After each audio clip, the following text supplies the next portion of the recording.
20-year-old Kashmiri boy whose father said was radicalized by the security forces in Kashmir, blew himself up on an Indian convoy.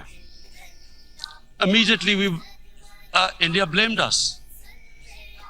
I spoke to the Indian public on television. I said, if you give us any iota of proof, we will immediately take action because we've clamped down on these groups. Rather than sending us any proofs, they sent their jets in, they bombed us. We retaliated. A jet, two of their planes were shot down, one pilot bailed out in Pakistan. We immediately returned the pilot, saying that, look, we do not want any escalation. Rather than taking that as a peace gesture, the entire campaign, almost the entire campaign of Mr. Modi in the election was how he had taught Pakistan a lesson that jets had killed 350 terrorists.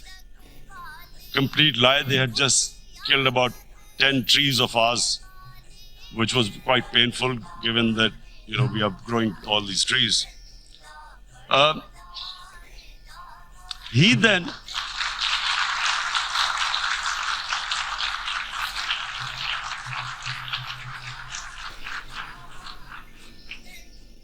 the election campaign, Mr. Modi used words like, this is just a trailer, the movie is about to start. I went into Pakistan and taught them a lesson. This was the election campaign. Okay, so we thought, us politicians make all these statements to win elections. So, okay, after elections, we'll get back to our normal relationship. Well, the moment the elections ended, we approached India, no response, but then we discovered they were trying to push us in the FATF blacklist to bankrupt us. That's when we realized there was an agenda. And that agenda became obvious on the 5th August when India went against 11 United Nations Security Council resolutions which say that Kashmir is a disputed territory and the people of Kashmir have the right of self-determination. They went against that. They went against Simla Accord, which is about bilateral, sorting out our differences through bilateral means, went against that.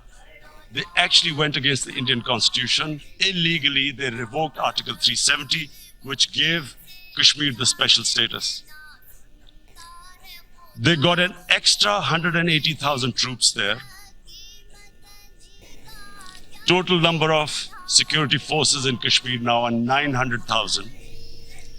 And they put 8 million people of Kashmir under curfew.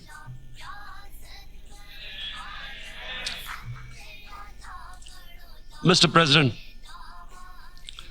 now I just briefly want to make the people understand, how can anyone do something like this?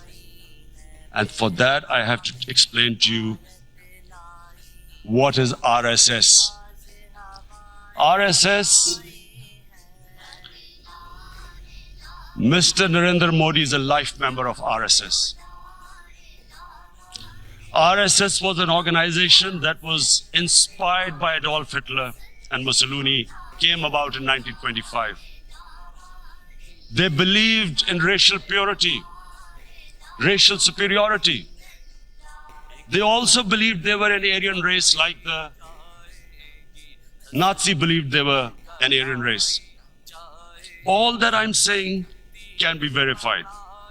This is the time of information revolution. You can Google all this, what I'm saying. But it is very important for me to explain this to you so you know what is happening in India. This RSS believed in the ethnic cleansing of Muslims from India. At one point, there was racial superiority of the Hindu race. Secondly, it was hatred for the Muslims and for the Christians because they believed that golden age of Hindu civilization was stopped because of Muslim rule centuries back and then the British rule of India. So it was racial superiority and hatred for Muslims and Christians.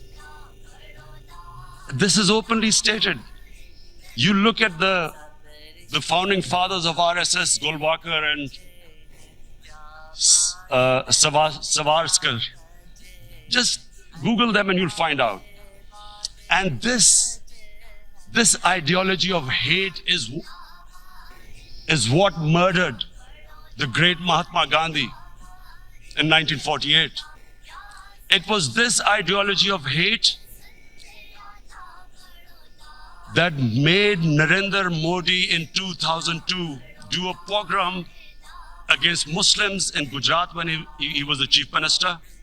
He allowed 3 days for these RSS goons who were inspired by the Hitler brown shirts. They actually wear brown shirts. This RSS,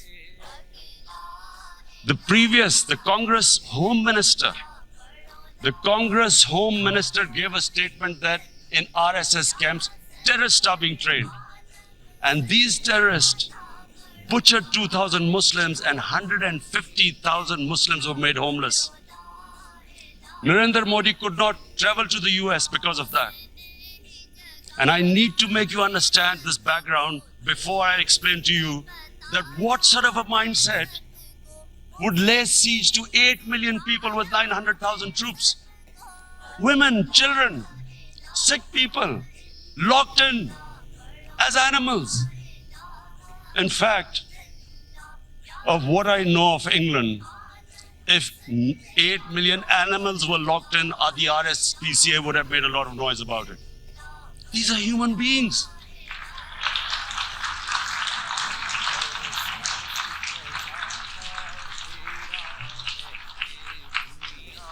And Mr. President, what comes with racial superiority, these illusions of Aryan superior race, is arrogance. The two go together. And it's arrogance that makes people make mistakes and do stupid things.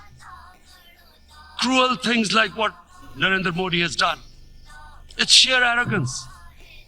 And it's arrogance that has blinded him from the fact that what is going to happen when the curfew is lifted. Has he thought about it? This hasn't been thought through. What is he going to do when he lifts the curfew? Does he think that people of Kashmir will quietly accept the status quo because India has changed the constitution and taken away the special status and they'll accept that? Mr. President, 100,000 Kashmiris have died in the past 30 years because they were denied the right given by the United Nations, the right for self-determination. 100,000 have died and 11,000 women have been raped. There are 2 human rights, United Nations human rights reports on this. The world hasn't done anything because India is a huge market, 1.2 billion people. Sadly, the material prevails over the human. But this has serious consequences. Again, I repeat, that's why I'm here. Look, what is going to happen when the curfew is lifted will be a bloodbath. The people will come out. There are 900,000 troops there. They haven't come to, as Narendra Modi says, he's done this for prosperity of Kashmir. This is supposed to be for the development. These 900,000 troops, what are they going to do when they come out? There'll be a bloodbath. Has he thought it through what happens then? Mr. President, has anyone thought that what happens when there is a bloodbath? What do you think the impact will have on people of Kashmir? What do you think they will think? The way they have been boxed in their houses, treated like worse than animals.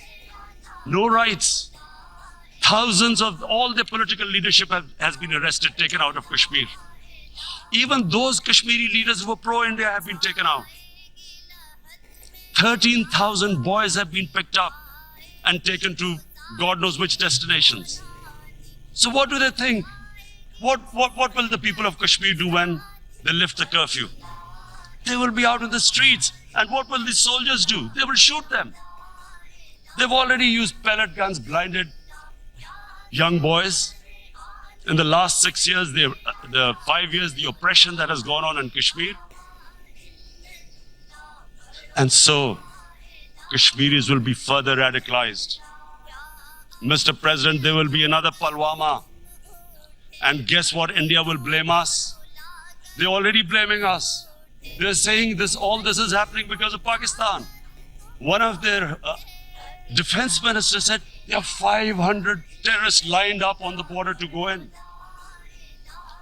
Why would Pakistan send 500 terrorists when there are 900,000 troops? What impact are they going to make? What will they do?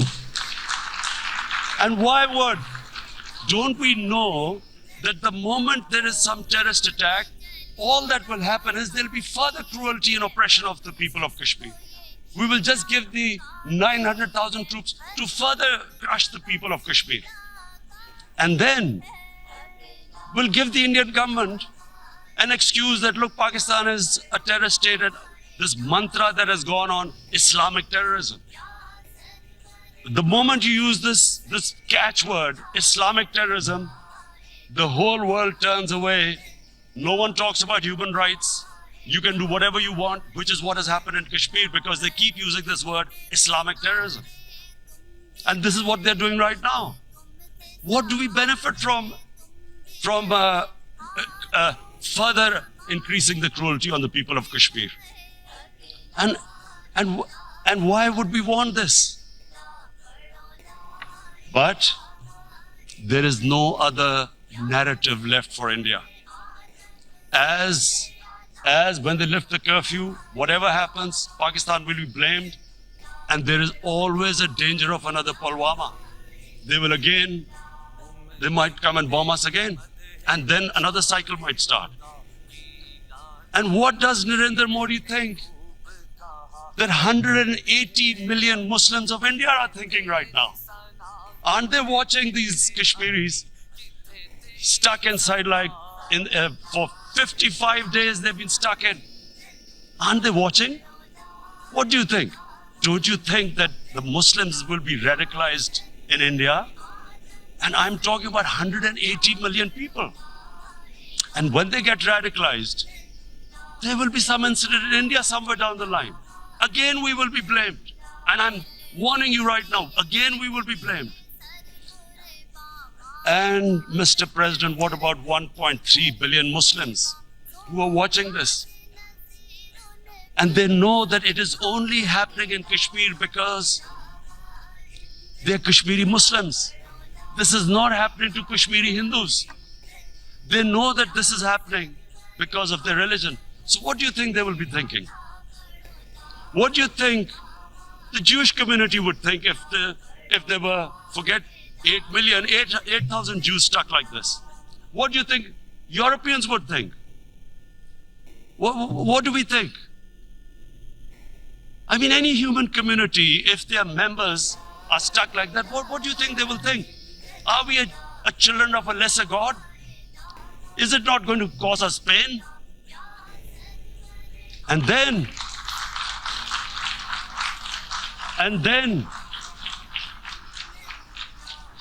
I'll tell you what will happen. People will, in the 1.3 billion Muslims, someone will pick up arms.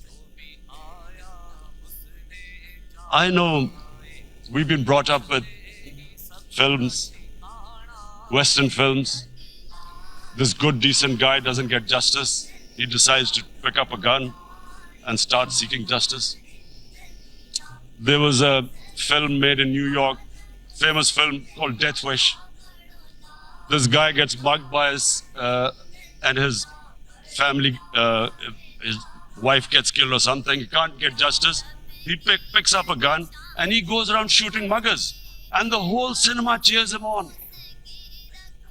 So what do you think the Muslims are thinking right now? If there is a bloodbath, there will be Muslims becoming radicals, not because of Islam, but because of what they will see, that there's no justice when it comes to Muslims. There were Rohingya Muslims, Myanmar, who are, God knows, almost 1 million people out, ethnic cleansing. What was the response of the world community? So what do you think will be the response of 1.3 billion Muslims? I picture myself. I'm in Kashmir. I've been locked up for 55 days. I have heard about, and there are rapes, Indian Army going into homes, soldiers. Would I want to live this humiliation? Would I want to live like that? I would pick up a gun. You're forcing people. You are forcing people into radicalization. When people lose the will to live, what is there to live for? And this is what, if you can do this to human beings, you are actually radicalizing people. And so, Mr. President, I want to repeat here, this is one of the most critical times. There will be a reaction to this. Pakistan will be blamed. 2 nuclear-armed countries will come face to face like we came in February. And before we head in that direction, the United Nations has a responsibility. This is why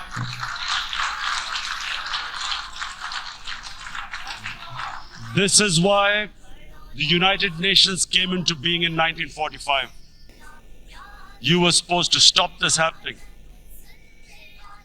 I feel we are back to 1939, Munich. Czechoslovakia has been taken, annexed. What is the world community going to do? Is it going to appease a market of 1.2 billion, or is it going to stand up for justice and humanity?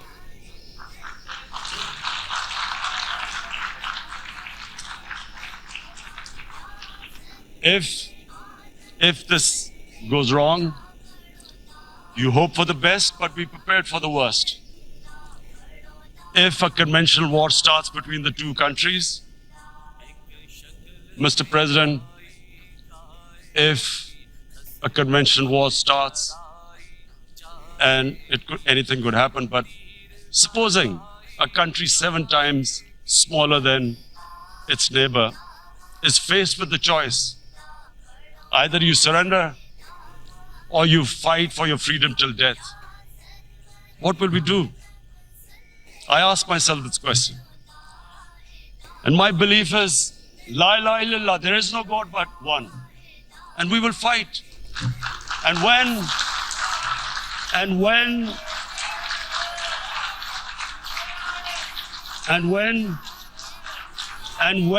a nuclear-armed country fights to the end, it will have consequences far beyond the borders. It will have consequences for the world, which is why I repeat I'm here. Because I'm warning you, it's not a threat. It's a fair worry that where are we headed? And I've come here to tell the UN, you've got to, this is a test for the United Nations. You are the one who guaranteed the people of Kashmir the right of self-determination. They are suffering because of that. And this is the time. This is the time not to appease like in 1939 appeasement took place. This is the time to take action. And number 1 action must be that India must lift this inhuman curfew, which has lasted for 55 days. It must free all political prisoners, and especially those 13,000 boys that have been picked up. Parents don't know where they've disappeared. And then the world community must give the people of Kashmir the right of self-determination. Thank you.